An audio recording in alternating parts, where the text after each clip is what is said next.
daría toda la sensación, ministro, de que el gobierno ha cedido en un punto con los camioneros, con una propuesta sobre la mesa y que es una propuesta que tiene ya un desarrollo por parte del gobierno. Y es decir, congelamos el precio del diésel después de este incremento de 1.904 pesos, hacemos unas mesas de trabajo, hablamos de otros asuntos de importancia para ustedes y después podemos volver a mirar el asunto de los incrementos del diésel. Los señores han dicho que eso no les interesa. Ha fracasado esa reunión de ayer. Para hoy, ¿ustedes qué esperan? Yo diría que no ha fracasado, Espinosa. Buenos días nuevamente. Yo creo que se ha abierto un diálogo además muy plural y democrático, con más de 800 camioneros de todo el país, porque el primer problema, comenzando a analizar esta situación, es que la representación del gremio de los transportadores y de los camioneros es muy diversa, desde lo geográfico, desde lo empresarial, hay desde el pequeño camionero hasta las grandes empresas generadoras de carga, en fin. Y entonces, por eso el gobierno decidió convocar abiertamente en un link, no solamente a los que hicieron presencia en el Ministerio de Transporte, sino a camioneros de todo el país. Y con todo y eso, Espinosa, es la dificultad del diálogo. Hoy escuchamos, incluso creo que escuché ahí en Caracol, que hay camioneros del país que dicen que no se sienten representados en la gente que está conversando con el gobierno. Yo creo que ese es un problema de fondo que hay que tratar de resolver dialogando y hablando hasta el cansancio con todos los sectores para escuchar las inquietudes y las angustias que el gobierno comparte, especialmente el pequeño camionero, el camionero independiente en el país, que no dudamos que siente un impacto muy duro en su bolsillo, en la economía de los hogares con el alza del diésel.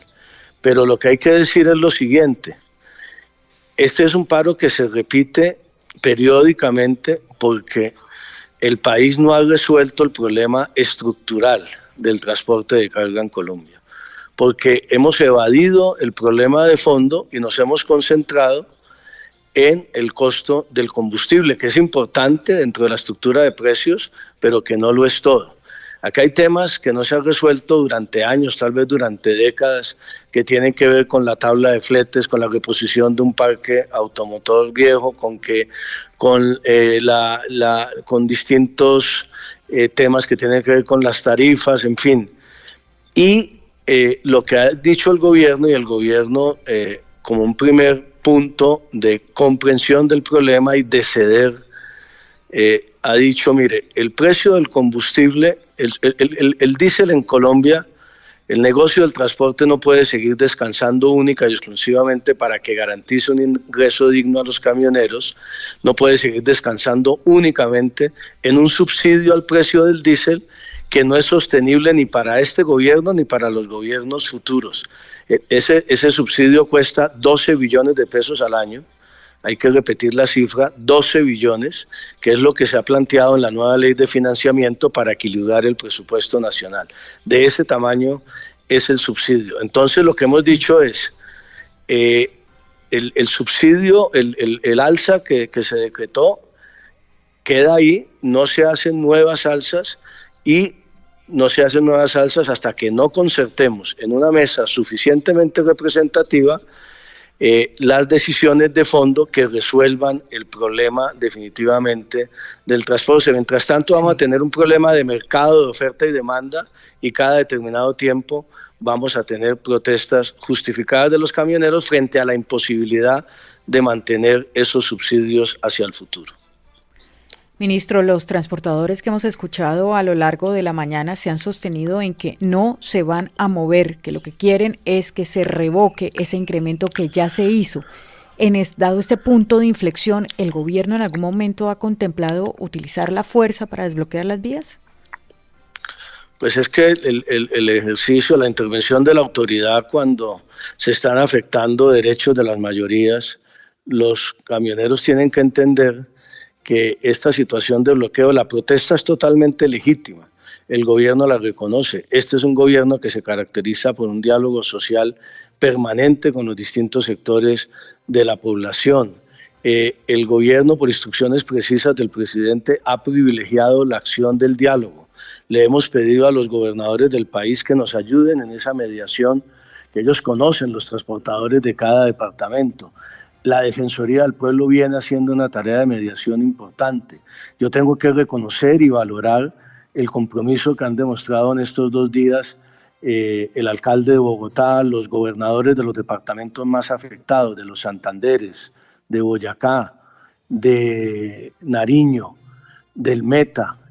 Ahora empezaron a surgir bloqueos en el departamento de Antioquia. Hoy hablamos con el gobernador de Antioquia y ellos han estado muy atentos para, obviamente, garantizar la movilidad en sus departamentos y que no se afecten los derechos de las mayorías.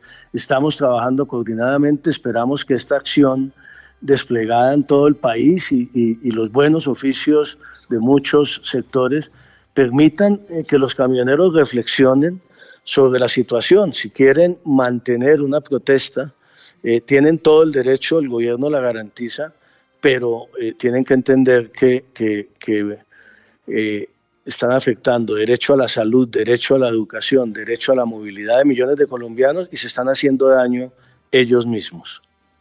Una de las cosas, ministro, que ha dicho el presidente Petro es que muchos de los transportadores, no creo que se haya referido a todos tampoco, están siendo utilizados por motivos políticos o que ellos mismos tienen intereses políticos. Sin embargo, usted mismo decía ahora que en el link que abrieron ayer para que se conectaran, llegaron casi 800 transportadores, en lo que parece ser más bien una protesta como atomizada. Está en muchas partes y no con un mando central. ¿A qué se refiere el presidente? Hay de todo en estas protestas de transportadores, ¿no? Y las experiencias anteriores así lo señalan. Hoy, por ejemplo, amanecimos con la noticia, por citar solo casos, de que el alcalde de Arauca, por ejemplo, está apoyando esta situación. Tenemos noticias también de que concejales de algunos municipios en el norte de Santander están haciendo lo mismo.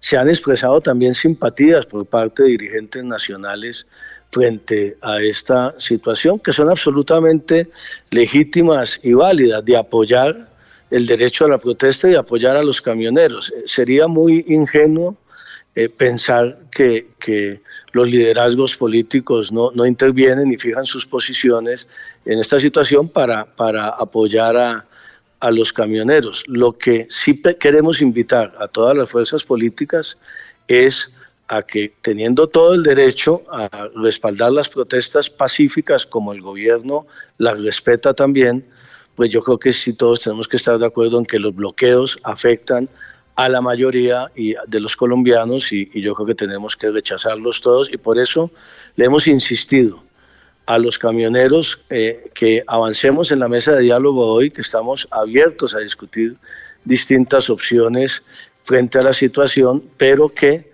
se levanten los bloqueos o que al menos no se mantengan bloqueos permanentes en ninguna vía del país y estaremos muy vigilantes. La fuerza pública, la policía se ha desplegado en los puntos más críticos, la Defensoría del Pueblo también, para persuadir pacíficamente a quienes están bloqueando que permitan, así sea de manera interminente, el derecho a la movilidad de sus conciudadanos. Ministro, precisamente sobre eso, sobre los alcaldes y sobre los sectores políticos, uno ve que en Bogotá, por ejemplo, el Pacto Histórico le está pidiendo al alcalde Galán que saque la policía, que garantice la movilidad, que garantice el servicio de Transmilenio, y los alcaldes dicen, bueno, pero ¿qué hacemos si es que pues estamos maniatados?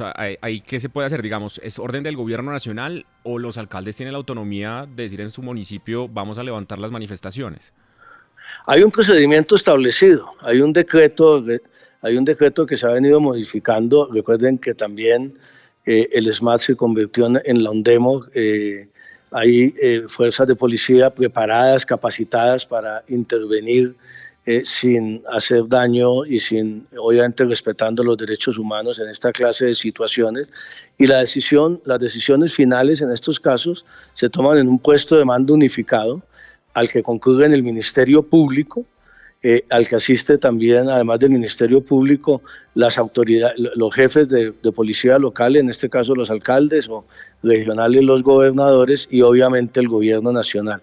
En esos puestos de mando unificado que están instalados en todo el país se está evaluando la situación y cualquier decisión que se tome de eso, obviamente, se toma de consenso y con el acompañamiento del Ministerio Público. Hasta el día de hoy, lo que hemos insistido es en la vía del diálogo.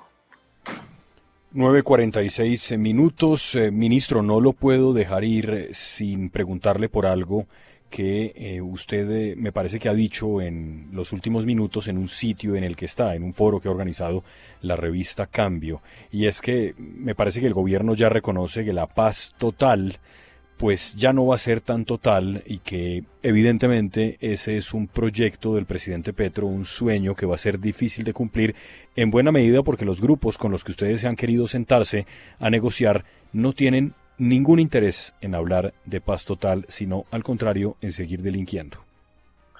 Yo lo que dije, Jorge, ahora es que nosotros no vamos a alcanzar una paz total ni una paz completa en Colombia si no transformamos los territorios del país. Hay 170 municipios PEDETs en los que viven 7 millones de colombianos, con los cuales el Estado colombiano se comprometió en el Acuerdo de Paz del 2016 a hacer las inversiones necesarias para transformar esos territorios. Yo he visitado ya en este mes y medio 8 de esas 16 zonas PEDETs y lo que encuentro es mucha gente, mucha comunidad afro, indígena, campesino, pequeños empresarios que todavía están esperando que avancemos de una manera mucho más contundente en la inversión y en la implementación del Acuerdo de Paz en ese punto, que debe ser parte del Acuerdo Nacional que era el objeto del foro convocado por la revista Cambio. Un acuerdo nacional que debe hacerse un acuerdo nacional para acabar la violencia en este país y para garantizar la alternancia democrática en Colombia. Deben ser dos propósitos fundamentales. Y en ese contexto, lo que señalé es que puede haber éxitos en las negociaciones de paz total, que reconocemos que no los ha habido por la falta de voluntad de los grupos violentos, o puede haber éxitos incluso militares en las ofensivas que se están haciendo en varias partes del país. Hay que recordar que se han levantado varios ceses al fuego y que nuestras fuerzas militares están a la ofensiva en varios territorios, no solamente en el departamento de Cauca, pero ninguno de esos dos procedimientos, ni la negociación que lleva a la desmovilización, ni la ofensiva militar exitosa, va a garantizarnos que no se repitan los ciclos de violencia en Colombia. Ese es un tema sobre el cual tenemos que reflexionar todos, no solamente el gobierno. La violencia no va a desaparecer el 7 de agosto del año 2026. Tenemos un problema de violencia que hay que reconocer que se recicló después del Acuerdo de Paz por la no implementación del propio Acuerdo de Paz. Y el compromiso del gobierno es hoy plan de choque para implementar el acuerdo y generar un espacio para un acuerdo nacional, incluso con quienes se opusieron en su momento al Acuerdo de Paz, para que en ese punto de la inversión en los 170 municipios PEDET podamos ponernos de acuerdo todos en la sociedad colombiana. Ministro, toda la sabiduría para el diálogo con los camioneros, en lo que todos, me parece, los economistas serios del país han denominado como una decisión fiscalmente responsable por parte del gobierno. Ministro, gracias, buen día. Muchas gracias a ustedes, un saludo muy especial.